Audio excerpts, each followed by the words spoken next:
मित्रांनो, लोकसभेच्या निवडणुकीची रणधुमाळी आता उठलेली आहे।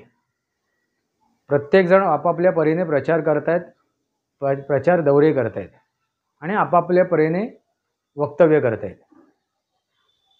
पण ह्या सर्व रणधुमाळीमध्ये एक गोष्ट कानावर पडते, ती म्हणजे उद्धव ठाकरे यांना काय आहे, जनतेची सहानुभूती आहे। सहानुभूती, आणि ह्या सहानुभूतीचा फायदा उद्धव ठाकरे यांना मिळेल। मित्रांनो, नक्की काय आहे हे समजून घेणं गरजेचं आहे। नक्की सहानुभूती कोणाला आहे आणि काय कशा प्रकारची आहे।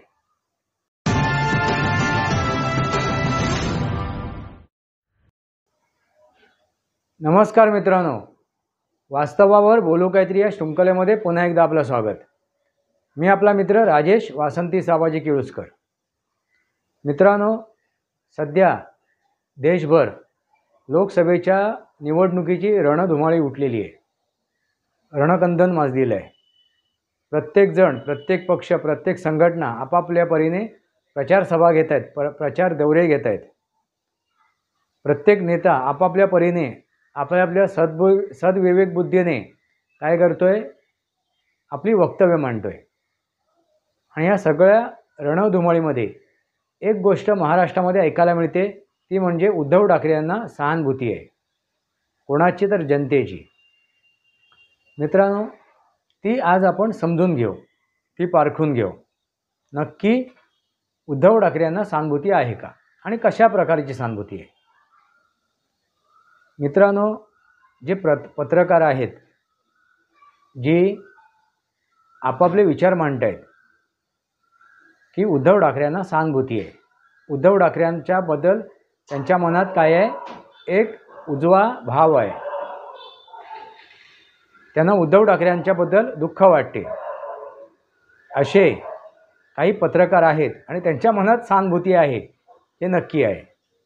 कारण त्यांच्या विचारातून, त्यांच्या वक्तव्यातून ही गोष्ट निदर्शनात येते।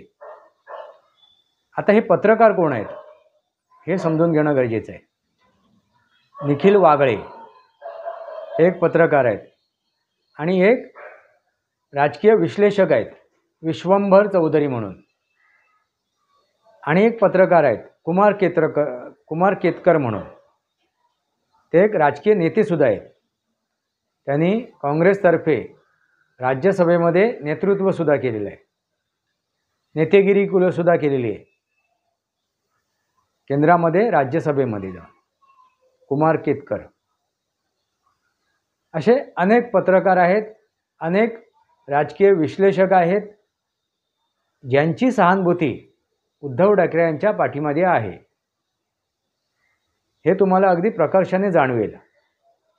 मित्रांनो, आता हे निखिल वागळे आहेत, यांनी शिवसेना ह्या पक्षाबद्दल नेहमी असूया ठेवलेली आहे। ती कधी? बाळासाहेब ठाकरे असताना। बाळासाहेबांच्या विरोधात त्याने अनेक वेळा अवाच्य भाषेतसुद्धा वक्तव्य केलेली आहेत।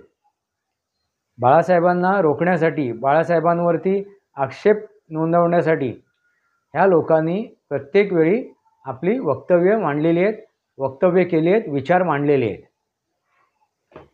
जे कोण मी हे पत्रकार आणि विश्लेषक यांची नावं घेतलीत, ह्या सर्वांनी, फक्त निखिल वागळेच नव्हे, विश्वंभर चौधरीसुद्धा, कुमार केतकरसुद्धा, असे अनेक जे आता उद्धव ठाकरे यांच्याबद्दल सहानुभूती दाखवत आहेत, त्यांनी बाळासाहेब ठाकरे यांना विरोधच केला। बाळासाहेब ठाकरे यांच्या विचारधारेला विरोध केला आणि सर्वश्रुत आहे, हे सर्वश्रुत आहे। मग मित्रांनो, असं काय घडलं? असं काय घडलं की यांची सहानुभूती उद्धव ठाकरे यांच्याबद्दल निर्माण झाली, ज्यांनी आपल्या आजीवन त्यांनी फक्त शिवसेनेला विरोध केला, बाळासाहेबांच्या विचारधारेला, त्या शिवसेनेच्या विचारधारेला आजीवन विरोध केला। ते आज त्याच शिवसेनेला समर्थन करत आहेत, म्हणजे कुठल्या? उद्धव ठाकरे यांच्या। म्हणजे ज्या वेळेपासून उद्धव ठाकरे यांनी 2019मध्ये जो काय निर्णय घेतला, त्या निर्णयापासून उद्धव ठाकरे यांचं समर्थन करत आहेत। आणि ते काय दाखवत आहेत? की उद्धव ठाकरेंच्याबद्दल महाराष्ट्रामध्ये, महाराष्ट्रातील जनतेमध्ये, मराठी जनतेमध्ये सहानुभूती आहे. मित्रांनो, सहानुभूती यांच्यापुरतीच मर्यादित आहे, यांच्यापुरतीच मर्यादित आहे असंच तुम्हाला दिसून येईल. आपलं काय म्हणणं आहे, आपले काय विचार आहेत ते कमेंट बॉक्समध्ये लिहा. मित्रांनो, उद्धव ठाकरे यांच्याबद्दल सहानुभूती निर्माण करण्याचा मागचा उद्देश काय यांचा? मग ह्यापूर्वी बाळासाहेबांना विरोध का त्यांनी केला? बाळासाहेबांच्या विचारधारेला विरोध का केला? मग सहानुभूती द्यायचीच होती किंवा समर्थन करायचं होतं तर पूर्वीपासून त्यांनी समर्थन करायला हवं होतं. मग आता तसं काय घडलं की उद्धव ठाकरे यांच्याबद्दल यांच्या मनात सहानुभूती निर्माण झाली, समर्थन निर्माण झालं?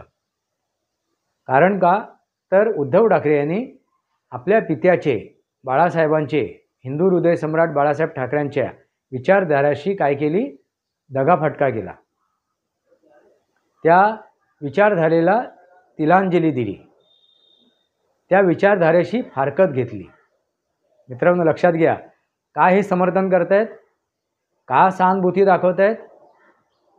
तर त्यांना जे अपेक्षित होतं बाळासाहेबांकडून त्या गोष्टी, त्या अपेक्षा आता उद्धव ठाकरे पूर्ण करत आहेत. उद्धव ठाकरे पूर्ण करत आहेत. बेगडी सेक्युलरपणा. मित्रांनो, लक्षात घ्या, कारण बाळासाहेबांचा सेक्युलरपणा जो होता, सर्व धर्मनिरपेक्षपणा जो होता, धर्मनिरपेक्षपणा जो होता तो कुठला होता? तो खरा होता. त्यांनी कधीही मुस्लिमांचा विरोध नाही केला. त्यांनी कधीही मुस्लिमांचा विरोध नाही केला.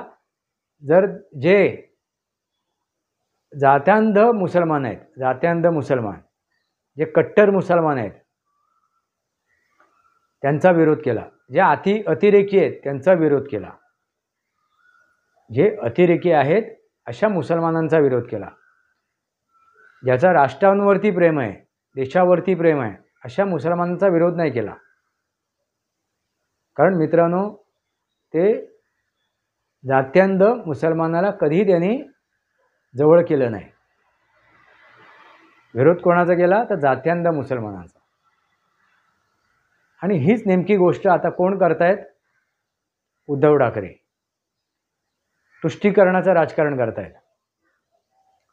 ज्या अतिरेक्याला, ज्या आतंकवादीला फासावर चढवलं, देहांत प्रायश्चित्त दिलं गेलं, अशा व्यक्तीच्या, अशा अतिरेक्याच्या थडग्याचं सुशोभीकरण करण्याची मान्यता उद्धव ठाकरे यांनी दिली. याचा अर्थ समजून घ्या ना. कारण हे काय आहे? तुष्टीकरणाचं राजकारण. मित्रांनो, लक्षात येते का तुम्हाला? मग अशा उद्धव ठाकरे यांना सहानुभूती मिळू शकते का? सामान्य जनतेकडून, ज्याला हिंदुत्व कळते अशा जनतेकडून, जो मराठी आहे, जो हिंदू आहे, जो बाळासाहेबांची विचारधारा मानतो, अशा जनतेकडून यांना सहानुभूती मिळेल का? तुम्हीच उत्तर द्या. मित्रांनो, सचिन वाझे अशा एका पोलीस अधिकाऱ्याला ज्यांनी आपल्या सेवेत रुजू केलं, परत पोलीस खात्यामध्ये घेतलं आणि सेवेत रुजू केलं, जो निलंबित होता, त्याच्यावरती गुन्ह्याची केस चालू आहे, तो गुन्हेगार आहे, अशा सचिन वाझेला त्यांनी सेवेत घेतलं. आणि काय केलं हे तुम्हाला माहितीच आहे. अशा व्यक्तीबद्दल म्हणजे सचिन वाझेने काय केलं हे तुम्हाला सर्वश्रुत आहे. त्याचा डिटेलमध्ये सविस्तर बोलायची गरज नाही. मग अशा एका पोलीस अधिकाऱ्याला, सेवेत घेणाऱ्या व्यक्तीबद्दल सहानुभूती असेल का? तुम्हीच उत्तर द्या. मित्रांनो, ज्यावेळी पालघरला त्या संन्याशांच्या हत्या झाली, निर्घुण हत्या झाली, आणि त्याबद्दल मूग गिळून गप्प राहणारे त्यावेळेचे मुख्यमंत्री, त्या 2.5 वर्ष काळ जे मुख्यमंत्रीपद भोगलं, अशा मुख्यमंत्र्याला अशा माजी मुख्यमंत्र्याला सहानुभूती मिळेल का? तुम्हीच उत्तर द्या. यावेळी त्या संन्यासांची ठेचून हत्या केली गेली आणि अशावेळी ही व्यक्ती मुख्यमंत्री असताना मुख्यमंत्री पदावर आरूढ असताना मूग गिळून गप्प राहिली होती. त्यांना अशा व्यक्तीला सहानुभूती मिळेल का? त्यावेळी ते राहुल गांधी महाराष्ट्रात येऊन स्वातंत्र्यवीर सावरकर यांच्याबद्दल अवाच्य भाषेत त्यांचा उल्लेख करत आहेत. स्वातंत्र्यवीर सावरकरांच्या बाबतीत अवाच्य भाषेत त्यांचा उल्लेख करत आहेत. त्यांच्याबद्दल वक्तव्य मांडत आहेत अवाच्य भाषेत. त्यांना गुन्हेगार ठरवत आहेत. कोणाला? स्वातंत्र्यवीर सावरकरांना. अशा वेळेला या राहुल गांधीला विरोध न करता मूग गिळून गप्प बसणाऱ्या व्यक्तीला ह्या महाराष्ट्रातील जनता सहानुभूती देईल का? तुम्हीच उत्तर द्या. मराठी भाषेला अभिजात भाषेचा दर्जा. आता ते नुकतंच त्यांनी एक वचननामा म्हणजे घोषणापत्र सादर केलं. त्याच्यात शेवटची ओळ आहे, शेवटचा मुद्दा आहे की मराठी भाषेला अभिजात भाषेचा दर्जा देणं. मित्रांनो, इतकी वर्ष काय केलीत? चला इतकी वर्ष सोडा, 2.5 वर्षाचा तुम्ही ते मुख्यमंत्रीपद भूषवलं. त्या काळामध्ये 2.5 वर्षामध्ये तुम्ही काय केलं? 1 दिवस 2 दिवस नव्हे, 24 तास नव्हे, 2.5 वर्ष म्हणजे एका वर्षाला 365 दिवस असतात. 365 गुणिले 2.5. मित्रांनो विचार करा, इतके दिवस त्यांच्या हातात होते. तिथे कोरोनाचा काय संबंध नव्हता. तुम्हाला बाहेर येऊन तुम्ही फेसबुक लाईव्ह करत होतात. तुमच्या हातात सत्ता होती. मग तुम्ही या मराठी भाषेला अभिजात भाषेचा दर्जा का देऊ शकलात नाही? हा माझा एक सवाल आहे, एक प्रश्न आहे. मग अशा व्यक्तीला सहानुभूती मिळू शकते का? तुम्हीच उत्तर द्या. मी ज्यांच्या मनात सहानुभूती आहे त्यांना प्रश्न विचारतोय. ज्यांच्या मनात त्यांच्याबद्दल सहानुभूती आहे अशा त्यांच्या समर्थकांना प्रश्न विचारतोय. तुम्ही यांना सहानुभूती द्याल का? मित्रांनो, 2.5 वर्षाच्या काळामध्ये हे फक्त 2 वेळाच मंत्रालयात गेलेत, मुख्यमंत्री कार्यालयात गेलेत. अशा व्यक्तीबद्दल, अशा नेत्याबद्दल तुमच्या मनात सहानुभूती असू शकते का? ठीक आहे, सुरुवातीचं पहिलं वर्ष सोडून द्या, त्याच्यानंतरचं अर्ध वर्ष सोडून द्या. चला कोरोना होता म्हणून हे बाहेर नाही पडलेत, पण त्याच्यानंतर 1 वर्ष होता त्यांच्या हातात. त्या वर्षभरात ते बाहेर पडून मंत्रालयात जाऊन बसू शकले असते, पण त्यांनी फेसबुक लाईव्ह याच्या व्यतिरिक्त कुठलीही गोष्ट केली नाही. मित्रांनो, जनता तडफडून मरत होती. ह्या महाराष्ट्राचे नागरिक तडफडून मरत होते. त्यांना ऑक्सिजन मिळत नव्हतं. त्यांना औषधं उपचार वेळेवर मिळत नव्हते. त्यांना पीपीई किटचा प्रॉब्लेम आला होता. ऑक्सिजनचा तुटवडा आला होता. असंख्य अडचणी त्यांच्यासमोर निर्माण झाले होते. त्यावेळी फक्त हे काय करत होते? फेसबुक लाईव्ह करत होते. आणि अशा व्यक्तीने त्या पीपीई किटवरती भ्रष्टाचार केला. त्या खिचडीवरती म्हणजे जी कोरोना बाधित जी लोक होती, जे रुग्ण होते आणि त्यांच्या व्यतिरिक्त जी जनता अडकली होती, जे नागरिक अडकले होते परराज्यातले, अशा लोकांना खिचडी वाटप केली होती. ती खिचडीमध्ये सुद्धा यांनी भ्रष्टाचार केला. ती खिचडी खाल्ली. म्हणजे विचार करा मित्रांनो, अशा व्यक्तीच्या बाबत तुम्ही सहानुभूती ठेवाल का? मित्रांनो, जे प्रकल्प 2014 मध्ये कार्यान्वित केले होते, 2014 पासून 2019 पर्यंत देवेंद्र फडणवीस मुख्यमंत्री असताना, आणि त्यांच्यासोबत यांचा पक्षसुद्धा सामील होता त्या सरकारमध्ये हे सुद्धा सामील होते. यांचासुद्धा कार्यभाग होता. मग अशा अवस्थेमध्ये जे प्रकल्प त्यांनी सुरू केले होते, त्याला मान्यता दिली होती त्या राज्य सरकारने, असे प्रकल्प यांनी ज्यावेळी यांचं राज्य आलं, यांच्या हातात सरकार आलं, हे मुख्यमंत्री बनलेत, त्यावेळी त्यांनी ती स्थगित केलीत, बंद करवलेत. मित्रांनो, त्यांनी काय साध्य केलं? त्यावेळी जर तुम्ही त्या सरकारमध्ये सामील नसतात तर एखादी वेळेला आपण हा विचार करू शकलो असतो. 2014 ते 2019 ते त्या सरकारमध्ये सामील होते, सहभागी होते. याचा अर्थ काय झाला? देवेंद्र फडणवीस आणि तुम्ही दोघांनी मिळून हे प्रकल्प कार्यान्वित करण्याचा निर्णय घेतला होता, हा त्याचा अर्थ झाला. मग असे प्रकल्प तुम्ही मुख्यमंत्री झाल्यानंतर त्यांच्यावरती तुम्ही स्थगिती का आणलात? त्यांच्यावरती ते स्थगिती का आणला, ते का रोखले तुम्ही? मग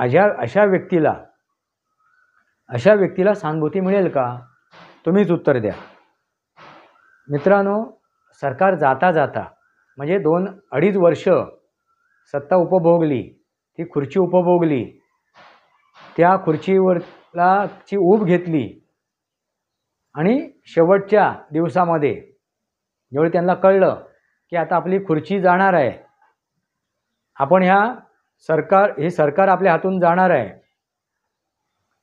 आपली सत्ता जाणार आहे, हे लक्षात आल्यानंतर शेवटच्या 4-5 दिवसात त्यांनी औरंगाबादेला संभाजीनगर म्हणून घोषित केलं. म्हणजे तुमच्या हातात काही नसताना, तुमच्या हातात काही राहिलं नाही, सगळं हातातून निघून गेल्यानंतर धाराशिव आणि औरंगाबादला तुम्ही नामांतर करण्याच्या गोष्टी केल्या. हे सगळं खोटेपणा केला, लोकांच्या तोंडाला पानं पुसण्याची काम केली. 2.5 वर्षात तुम्ही करू शकलात नाही, पण जाता जाता थूकपट्टी करून गेलेत. आणि त्यांना माहिती आहे की येणारं सरकार ही गोष्ट नक्की पूर्ण करणार, कारण त्या सरकारने ती आश्वासने दिली होती.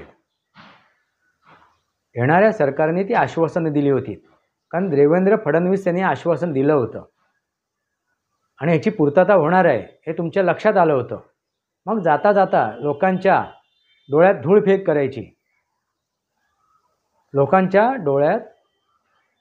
करायची, मराठी माणसाच्या डोळ्यात धूळफेक करायची. मित्रांनो, लक्षात घ्या, दिशाभूल करायची. हा एकमेव यांचा अजेंडा, हा एकमेव यांचं कार्य. आणि संभाजीनगर म्हणून त्याला नामांतरण केलं. म्हणजे विचार करा मित्रांनो, अशा व्यक्तीच्या बद्दल तुमच्या मनात सहानुभूती आहे का? हा मी प्रश्न विचारतोय तुम्हाला. मित्रांनो, राहिला आता विषय कुठला? तर धारावी झोपडपट्टी, याचा पुनर्विकास. असे असंख्य प्रश्न आहेत, पण मी काही मुद्दे तुमच्यासमोर ठेवतोय.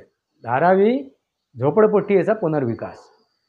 2.5 वर्षाच्या काळात ह्या व्यक्तीने कोणतीही हालचाल केली नाही. तो प्रकल्प पूर्ण करण्यास धारावीच्या झोपडपट्टी धारकांना स्वतःचं घर, हक्काचं घर, शुद्ध हवा, शुद्ध पाणी हे सर्व मिळवून देण्यासाठी त्यांनी कुठलाही प्रयत्न केला नाही. कुठल्याही प्रकारच्या प्रकल्पाची आखणी केली नाही. अशा व्यक्तीने आता ज्या वेळेला ह्या सरकारने देवेंद्र फडणवीस, एकनाथ शिंदे आणि अजितदादा पवार यांची जी आता सरकार आहे, महायुतीचं सरकार आहे, या सरकारने यावेळी धारावीची पुनर्विकासाचा प्रकल्प हातात घेतला आणि अदानीच्या मार्फत पूर्ण करण्याची त्यांनी निर्णय घेतला. मित्रांनो, अदानीला आणून त्याच्या समोर बसवला नाही. अदानीने त्याचे जे अटी होते, त्या प्रकल्पाचे जे कायदे होते, नियम होते, ते मान्य केलेत. अदानीने मान्य केलेत, म्हणून त्या अदानींना ह्या प्रकल्पाची धुरा मिळालेली आहे. हा प्रकल्प पूर्ण करण्याची संधी मिळाली आहे. अदानी झोपेतून उठून आले नाहीत. आणि देवेंद्र फडणवीस, एकनाथ शिंदे, अजितदादा पवार हे झोपेतून उठून येऊन अदानीच्या पदरात ह्या गोष्टी टाकलेल्या नाही आहेत. तर त्याच्या अटी, कायदे, नियम हे सगळे मान्य केल्यानंतर मित्रांनो लक्षात घ्या, हे फक्त अदानीसमोर ठेवलेला नव्हता विषय. अनेक उद्योगपती त्याच्यासमोर त्या शर्यतीत काय होते, त्यांचा सहभाग होता. हा प्रकल्प हाताळण्यासाठी अनेक उद्योगपती त्या शर्यतीत होते. पण अदानीने हा प्रकल्प मिळवला. मग दोष कोणाला द्यायचा? अदानीला. मित्रांनो, अदानी समूह हा स्वतःच्या बळावरती, स्वतःच्या हिमतीवरती, स्वतःच्या कुवतीवरती उभा राहिलेला आहे. हे जे उद्योजक आहेत, उद्योगपती आहेत, त्यांनी स्वतःच्या कुवतीवरती, स्वतःच्या क्षमतेवरती हा उद्योग उभा केलेले आहेत. ते स्वतःच्या कुवतीवरती उद्योगपती झालेले आहेत. कोणाच्या मेहरबानीमुळे नव्हे, कोणाच्या मेहरबानीमुळे नव्हे. अदानी असो, टाटा असो, अंबानी असो, कोणी असो, जे उद्योगपती आहेत, हे उद्योगपती स्वतःच्या कुवतीवरती, स्वतःच्या क्षमतेवरती आज मोठे झालेले आहेत. यांच्यासारखे भूलथापा देऊन दुसऱ्यांची दिशाभूल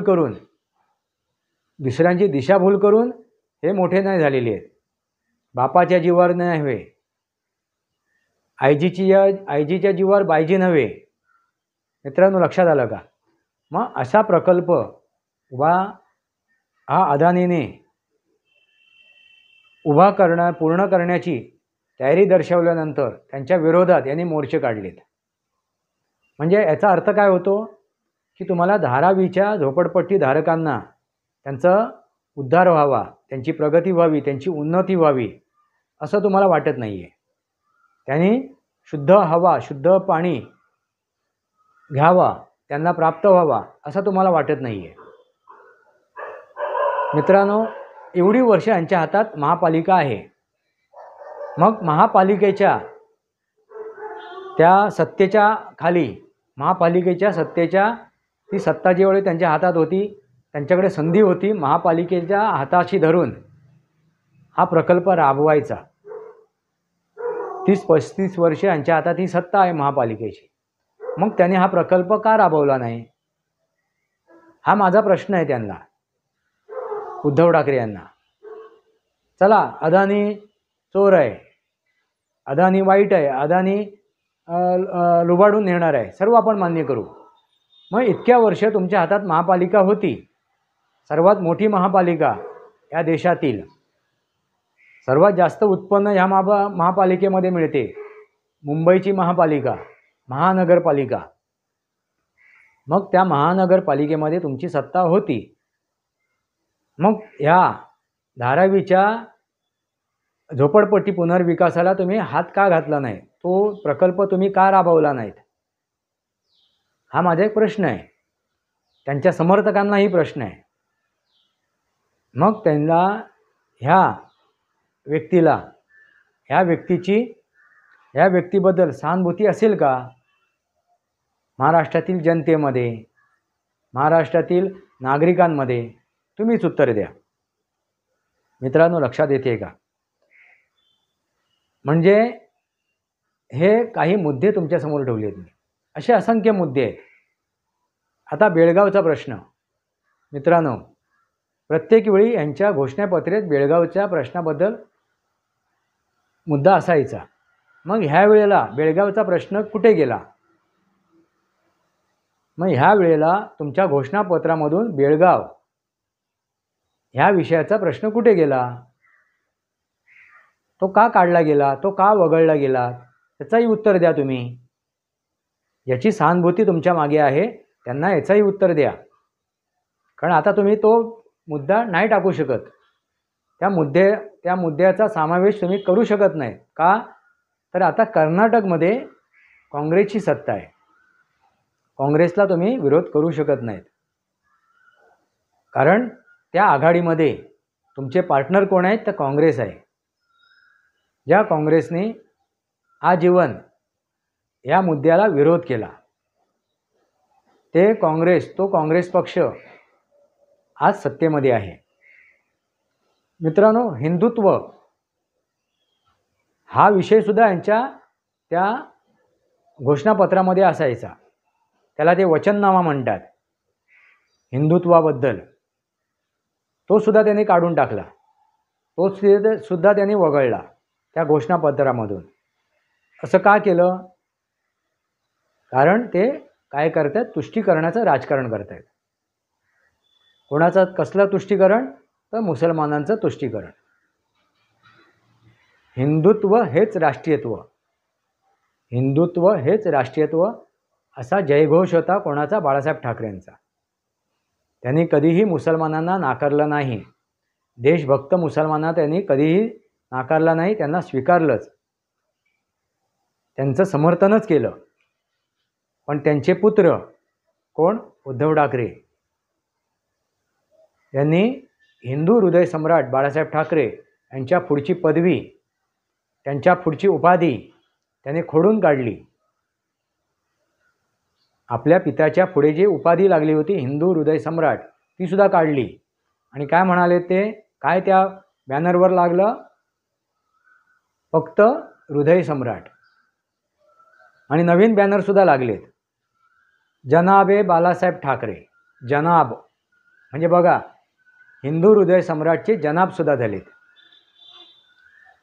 मित्रांनो, यांचं हे हिंदुत्व आहे. कोणाचं? उद्धव ठाकरे यांचं.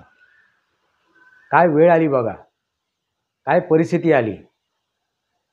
आता तर एका ह्याच्यामध्ये एक व्हिडिओ मी बघितला, त्याच्यामध्ये यांचे उभाटाचे नेते मंडळी टिपू सुलतानचा जय जयकार करत आहेत. टिपू सुलतानचा जय जयकार करत आहेत. म्हणजे तुम्ही विचार करा, यांचे समर्थक टिपू सुलतान जयंतीच्या दिवशी टिपू सुलतानचा जय जयकार करत आहेत. म्हणजे काय वेळ आली बघा. मित्रांनो, आता उद्धव ठाकरे आपल्या भाषणाची सुरुवात जे करायचे पूर्वी, ज्यावेळी ते हिंदुत्ववादी होते, त्यावेळी काय करायचे? माझ्या उपस्थित, आता तुम्हाला माहितीच आहे ती घोषणा काय आहे त्यांची, माझ्या जमलेल्या तमाम हिंदू भावांनो, भगिनींनो आणि बहिणींनो आणि मातांनो, ही घोषणा आता ते विरून गेली आहे त्यांच्या मुखातून, ते विसरलेत. कारण इथे त्यांना हिंदुत्व आड आलं. त्या प्रचार सभेंमध्ये हिंदुत्व त्यांच्या आता आड यायला लागले. ते सेक्युलर झाले आहेत, बनावट सेक्युलर. मित्रांनो, हिंदुत्व हे छत्रपती शिवाजी महाराजांकडून समजून घ्यायला पाहिजे. सेक्युलरपणा, धर्मनिरपेक्षतापणा ही त्या छत्रपती शिवाजी महाराजांच्या राज्यामध्ये होती. आणि तीच नेमकी गोष्ट बाळासाहेबांच्या राजकारणामध्ये सुद्धा होती. हिंदुत्व हेच राष्ट्रीयत्व. पण हे नवीन ताजे नव नेते जे झालेत, उद्धव ठाकरे, हे धर्मनिरपेक्षतेचा ज्यांनी मुखवटा ओढला, मुखवटा लावला, त्यांनी आता ही त्यांची जी भाषणाची सुरुवात होती, ती सुरुवातसुद्धा बदलली. म्हणजे विचार करा तुम्ही, म्हणजे काय वेळ आली यांच्यावरती.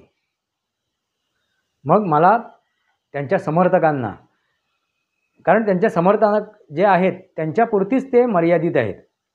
म्हणजे जे त्यांच्याबद्दल सहानुभूती ठेवणारे जे आहेत ना, ते आता मर्यादित झालेत लोक. म्हणून मी म्हणालो समर्थकांना, त्यांच्याबद्दल त्यांच्या मनात सहानुभूती आहे उद्धव ठाकरे यांच्याबद्दल. अशा समर्थकांना मी एक प्रश्न केला की अशा ह्या व्यक्तीबद्दल तुमच्या मनात सहानुभूती आहे का? आता कोणाकोणाच्या मनात किती सहानुभूती आहे आणि सहानुभूतीची लाट आहे हे तुम्हीच सांगा. आता कोणाला ही सहानुभूतीची लाट काय करेल? वर घेऊन जाईल किंवा कोणाची खाट पाडेल? तुम्हीच सांगा. ही सहानुभूतीची लाट कोणाची खाट पाडेल? आता तुम्हीच उत्तर द्या. तुमच्याकडून उत्तर अपेक्षित आहे. मित्रांनो, बोलायला जाऊ तेवढं कमी आहे, चर्चा करू तेवढी कमी आहे उद्धव ठाकरे यांच्याबद्दल. जे आपल्या पित्याचे झाले नाहीत.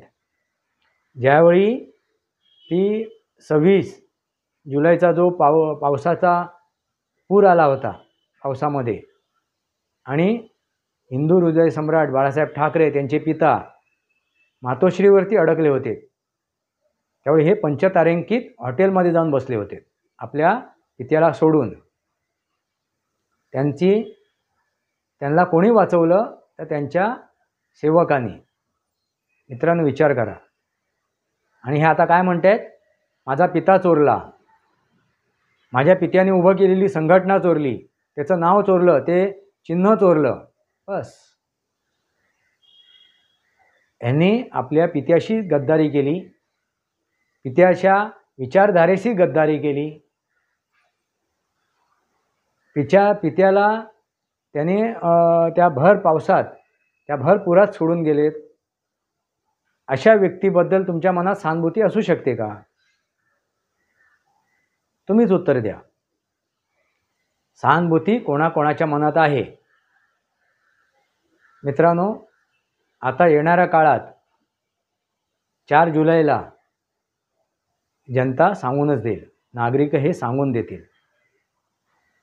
मित्रांनो, मी काय म्हणालो याचा सारांश तुमच्या लक्षात आलाच असेल की ज्या व्यक्तीने जनतेशी गद्दारी केली, युतीमध्ये निवडून येऊनसुद्धा त्याने आघाडी केली. आघाडी करण्याचा मागचा उद्देश, त्यांची जी महत्त्वाकांक्षा होती, जे लालच होती, जो लालचीपणा होता मुख्यमंत्री पदावर बसायचा, तो पूर्ण करण्यासाठी त्यांनी जनतेच्या पाठीत खंजीर खुपसला. मित्रांनो, लक्षात घ्या. ते झाल्यानंतरसुद्धा, चला टेक मान्य केलं, ते झाल्यानंतरसुद्धा 2.5 वर्षामध्ये त्यांनी फक्त जनतेच्या डोळ्यात धूळफेक केली. देवेंद्र फडणवीस यांच्याबद्दल फक्त त्यांनी अवाच्य भाषा वापरली, शिव्यागाळ केल्या, आजही करतायत. याच्या पलीकडे त्यांनी कुठलंही समाजकारण केलं नाही. मग अशा व्यक्तीच्या बाबत तुमच्या मनात सहानुभूती असेल का? तुम्हीच उत्तर द्या. मित्रांनो, बोलायला गेलो तर असे अनेक एपिसोड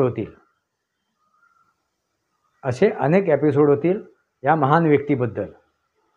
कोण महान व्यक्ती? उद्धव ठाकरे, जो आपल्या पित्याचा झाला नाही, जो आपल्या जनतेचा झाला नाही, जो आपल्या कार्यकर्त्यांचा झाला नाही, तो कोणाचा कसा होऊ शकेल? मग अशा व्यक्तीबद्दल सहानुभूती असू शकते का? वास्तवावर बोलू काहीतरी या शृंखलेला सबस्क्राईब करा, बेल आयकॉन दाबा. माझे विचार पडत असेल लाईक करा, आपले विचार कमेंट बॉक्समध्ये लिहा. तुर्तास इतकंच. भारत माता की जय, वंदे मातरम. जय भारत, जय महाराष्ट्र.